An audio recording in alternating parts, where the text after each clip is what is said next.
Hello my dear friends, welcome to my classes. This is Vidya. So आज की class में हम देखेंगे कुछ phrases with their Hindi meaning. पहले प्रीति मैम को बुला लेते हैं। आइए मैम, वो भी हमारे साथ आज इस वीडियो में है। Hello friends, good morning. आज की वीडियो जो है वो हमारी इंग्लिश कन्वर्सेशन है, बट फ्रेज है, ओके, जिसकी इंग्लिश और हिंदी दोनों रहेगी। ओके, स्टार्ट करते चलो। चलिए, मैंने हेडिंग भी लिख दिया है, phrases with their Hindi meaning. पहला सेंटेंस है, अगर मैं हिंदी पढ़ती हूँ, प्रीति मैम इंग्लिश पढ़ेंगी। सुबह से शाम तक, कोई बोलता है ना सुबह से शाम तक, इसे इंग्लिश में हम कैसे बोलेंगे? इसको इंग्लिश में हम बोलेंगे, इसे इंग्लिश में बोलेंगे from morning to evening. Next, चलिए नेक्स्ट, जीवन स्तर। जीवन स्तर को हम इंग्लिश में क्या बोलेंगे? Standard of living. ठीक है, चलिए नेक्स्ट देखते हैं। भोजन पकाना। भोजन पकाना को हम इंग्लिश में बोलते हैं कुक फूड, या फिर आप बोल सकते हो प्रिपेयर्ड द फूड। ठीक है, दोनों वर्ड्स, दोनों सेंटेंस बोल सकते हो। बहुत दिनों से, जैसे कोई दिखाई नहीं देता तो हम उसे बोलते हैं ना बहुत दिनों से, तो क्या बोलेंगे इंग्लिश में हम कह सकते हैं फॉर ए लॉन्ग टाइम। चलिए नेक्स्ट,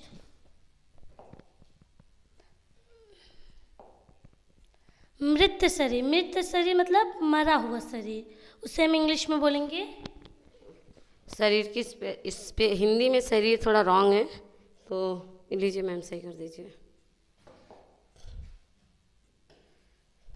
उसे कट कर दो। कोई नहीं, इंग्लिश में बच्चे पढ़ने आए हैं। शरीर ऐसे नहीं होगा, छोटी की मात्रा नहीं होती, बड़ी की मात्रा होती है। ओके, देखिए ऐसे।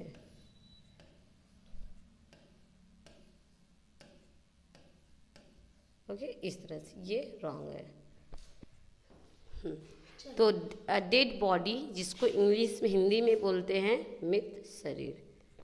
चलिए नेक्स्ट है सफलता पाना। सफलता पाने को हम इंग्लिश में बोलते हैं गेट सक्सेस। नेक्स्ट है हो हल्ला करना। जैसे क्लास में बहुत ज़्यादा आवाज़ वो होती है ना, नॉइस होती, तो हम इसे इंग्लिश में बोलेंगे मेक अ नॉइस। ठीक है, हो हल्ला को हम इंग्लिश में बोलते हैं मेक अ नॉइस। नेक्स्ट, चाय बनाना। चाय बनाना को हम इंग्लिश में बोलेंगे प्रिपेयर टी। नेक्स्ट है भगवान का दिया हुआ सब कुछ है। ठीक है, भगवान का दिया हुआ सब कुछ है, तो उसको हम इंग्लिश में कैसे कहेंगे? Everything given by God. Next है सच बोलना। जैसे कि बोलते हैं ना कि सच बोलना, झूठ बिल्कुल नहीं बोलना, तो इसे इंग्लिश में बोलेंगे। जैसे बच्चे कभी कभी होता है ना, बच्चे कभी कभी ऐसा होता है ना, होमवर्क करके नहीं आते हैं और एक्सक्यूजेस बताते हैं, तो हम लोग क्या बोलते हैं? सच बोलो। लेकिन अगर हमें उसको इंग्लिश में बोलना है तो कैसे बोलेंगे? Speak the truth. Speak the truth. Parents भी अपने बच्चे को कह सकते हैं, बच्चे अक्सर झूठ बोलते हैं, तो पेरेंट्स भी अपने बच्चों के साथ इंग्लिश में टॉक करेंगे तभी ना उनकी हैबिट बनेगी, तो पेरेंट्स को भी बोलना चाहिए स्पीक द ट्रूथ। नेक्स्ट, परीक्षा देना। परीक्षा मतलब एग्ज़ाम देना। एग्ज़ाम देने को हम इंग्लिश में बोलते हैं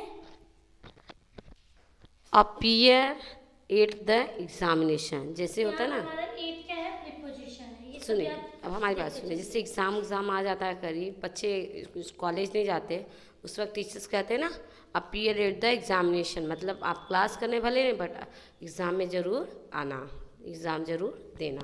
चलिए नेक्स्ट है वह समय दूर नहीं है। बोलते हैं ना कि वो समय ज़्यादा दूर नहीं है कि ये तारीख भी आ जाएगी, तो इसे इंग्लिश में बोलेंगे। जैसे एग्ज़ाम भी रहता है ना, बच्चे कहते हैं ना कि बच्चा पढ़ाई कर लो, एग्ज़ाम बहुत नज़दीक है, वो दूर नहीं है एग्ज़ाम, तो इसको इंग्लिश में क्या बोलेंगे? The time is not far of. Next, सुबह जगना या फिर जागना। ठीक है, तो इसे इंग्लिश में बोलेंगे गेट अप अर्ली। चलिए नेक्स्ट, झूठ बोलना। झूठ बोलेंगे हम इंग्लिश में बोलते tell a lie. Tell a लाई। और निगेटिव में कैसे कह सकते हैं? डोंट टेल अ लाई, यहाँ पे हम सिर्फ डोंट यूज़ कर अगर देंगे। आप बोलो झूठ मत बोलो तो आप क्या बोलोगे? Don't tell a lie.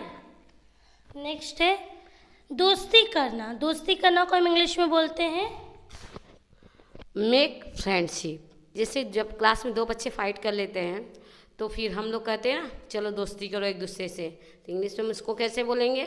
Make friendship. और जैसे भाई भाई आपस में झगड़ा कर लेते हैं तो मम्मी को उस वक्त बोलना चाहिए ना चलो दोस्ती करो आपस में, तो वो बोल सकते हैं मेक फ्रेंडशिप। नेक्स्ट है इधर उधर भटकना। जैसे कोई रास्ता भूल जाता है, इधर उधर भटकता है ना, या फिर जिसको कुछ काम नहीं रहता वो इधर उधर भटकता है, तो इंग्लिश में बोलेंगे वंडर हेयर एंड देयर। जैसे होता है ना here and there। Wander here and there, जैसे होता है ना अक्सर हमारे स्कूल के बच्चे हम कहीं पे दिखते हैं घूमते हुए, तो हम कह सकते हैं ना हमने उनको वहाँ देखा था, वंडर हेयर एंड देयर। अंतिम सांस लेना। जो मान लो कोई मरने वाला, ठीक है, उसकी अंतिम सांसें चलती, तो उसे हम इंग्लिश में बोलेंगे breathe one's last. Breathe one's last. इससे तो आपको समझना है। नेक्स्ट बहुत पढ़ा लिखा व्यक्ति। बहुत पढ़ा लिखा हुआ व्यक्ति को हम क्या बोलते हैं? इंग्लिश में उसको हम क्या बोलेंगे? A highly qualified person. अगर आपको यही वन वर्ड सब्स्टिट्यूट में बोलना तो आप क्या बोल सकते हो? Person is literate. लिटरेट मतलब क्या होता है? पढ़ा लिखा, अगर वन वर्ड में बोलना है तो। ठीक है, नेक्स्ट है कुछ कारणवश। जैसे बच्चे स्कूल नहीं आ पाते ना, तो वो बोलते हैं मैम कोई रीज़न था, तो इंग्लिश में इसे क्या बोलेंगे? तो बच्चा कह सकता है because of some reasons I am unable to come school. Next है शुरू में। बोलते हैं ना क्लास शुरू होने से पहले आ जाना। In the beginning of class आप बोल सकते हो। ओके, इन द बिगिनिंग, शुरू में, इन द बिगिनिंग। नेक्स्ट दुनिया की रीति। बोलते हैं ना ये दुनिया की रीति है कि लड़की को विदाई करके जाना ही रहता है, तो बोलेंगे द। चलिए ओके, इंग्लिश में हम इसको कह देंगे the way of the world. जैसे होता है ना बहुत सारे कस्टम होते हैं, हमारे पेरेंट्स कहते हैं नहीं दुनिया में चल रहा है, तो इसको इंग्लिश में क्या बोल सकते हैं? The way of the world. Next है विवाहित जीवन। शादी के बाद की लाइफ को हम क्या बोलते हैं? Married life. चलिए नेक्स्ट कोई दूसरा उपाय नहीं है। मतलब सिर्फ तुमको पढ़ना ही है, इसके अलावा कोई दूसरा उपाय नहीं है, तुम पढ़ाई नहीं छोड़ सकते, तो बोलेंगे इसको इंग्लिश में क्या कहेंगे? No other alternate. जैसे बच्चा ये कहता है ना मैम हमको एग्ज़ाम पास होता मैम अब थोड़ा कम कर दीजिए, तो हम लोग कहते हैं नहीं नहीं, नो अदर अल्टरनेट मीन्स अब आपको इतना करना ही होगा। आप अल्टरनेटिव की जगह एक और वर्ड यूज कर सकते हो, ऑप्शन। ठीक है, नो अदर ऑप्शन, कोई भी ऑप्शन नहीं है आपके पास। नेक्स्ट भगवान की दया से। बोलते हैं ना भगवान की दया से हमारे पास सब कुछ है, तो इसको इंग्लिश में हम क्या कहेंगे? भगवान की दया से हमारे पास सब कुछ है। By the mercy of God. By the mercy of God. Next ऐसा मौका। बोलते हैं ना ऐसा मौका आपको कभी नहीं मिलेगा, लेकिन यहाँ पे क्या है? ऐसा मौका, तो बोलेंगे हमने शॉर्ट में बनाया है इसलिए हम आपको शॉर्ट में ही समझा रहे हैं। बेसिकली शॉर्ट नहीं है, आप इसको फ्रेज कह सकते हो, आप इसके आगे भी वर्ड्स से जोड़ के सेंटेंस कंप्लीट बना सकते हो। ठीक है, चलो, ये फ्रेज मीन्स ही होता है छोटा छोटा। Such an opportunity. ऐसा, उसको हिंदी में बोलेंगे ऐसा मौका। नेक्स्ट है सिर्फ तभी। बोलते हैं ना अगर तुम होमवर्क कर लोगे सिर्फ तभी तुम बाहर जा सकते हो, तो बोलेंगे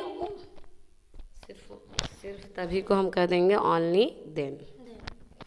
नेक्स्ट इनकार करने का साहस। बोलते हैं ना मुझे इनकार करने का साहस नहीं, साहस को आप इंग्लिश में बोलेंगे करेज। कहते हैं ना इनकार करने की भी साहस होनी चाहिए, तो क्या कहेंगे इंग्लिश में?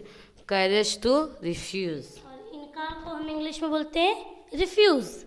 नेक्स्ट है बोझ सहन करना। सहन को हम इंग्लिश में क्या बोलते हैं? बियर।